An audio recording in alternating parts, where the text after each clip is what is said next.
நம்ம tailoring shop open பண்ணி 90 days journey எப்படி போகுதுன்னு பார்க்கலாம். அதில் இன்றைக்கி 12வது நாள்.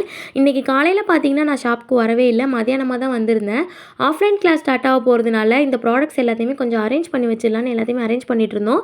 ரொம்ப நாளாக இந்த இலை சும்மாவே கடந்துச்சு, அதனால் ஒரு வாலில் ஒட்டியாச்சு. ஆஃப்லைன் கிளாஸ் ஸ்டூடெண்ட்ஸ்க்கு எல்லா ப்ராடக்ட் நாலேஜும் கரெக்டாக கொடுக்கணும்னு சொல்லிட்டு எல்லாத்தையுமே கரெக்டாக எடுத்து வச்சுட்டு உட்காந்தாச்சு. ஆன்லைனில் ஒரு கஸ்டமர் நம்மளுக்கு கொரியர் பண்ணியிருந்தாங்க ஸ்டிச் பண்ணுறதுக்கு. அவங்களுக்கு வீடியோ கால் மூலிமா அளவு எடுத்து அது எல்லாத்தையுமே நோட் பண்ணி வச்சுட்டேன். நெக்ஸ்ட் ஒரு கஸ்டமருக்கு இந்த சாரியில் தான் நம்ம கவுன் ஸ்டிச் பண்ண போகிறோம். ஸோ அதுக்காக அந்த சாரீ லைனிங் எல்லாத்தையும் எடுத்து வச்சுட்டு அதை கட் பண்ணிடலாம் அப்படின்னு சொல்லிட்டு எடுத்து வச்சுட்டேன். அதை பண்ணிகிட்டு இருக்கும்போதே பார்த்தீங்கன்னா நம்மளுக்கு நேரடியாக ஒரு கஸ்டமர் வந்திருந்தாங்க. அவங்க மகனுக்கு கல்யாணம்னு சொல்லிட்டு நமக்கு ஒரு பல்க் ஆர்டர் கொடுத்தாங்க. ஸோ அவங்க மெஷர்மெண்ட் எல்லாத்தையுமே எடுத்துட்டேன். இதுதான் அவங்க கொடுத்த பல்க் ஆர்டர். எனக்கு ரொம்பவே ஹாப்பியாக இருந்துச்சு.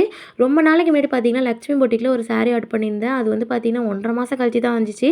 ஸோ அதையுமே ஸ்டிச் பண்ணிடலான்னு சொல்லிட்டு வெட்டிட்டேன். இதில் அவுட்கம் வந்து சூப்பராக வந்துருந்துச்சு. நான் அதை நெக்ஸ்ட்டு ரீலில் ஆட் பண்ணுறேன். சூப்பராக இருக்கும். நாளைக்கு பார்க்கலாம்.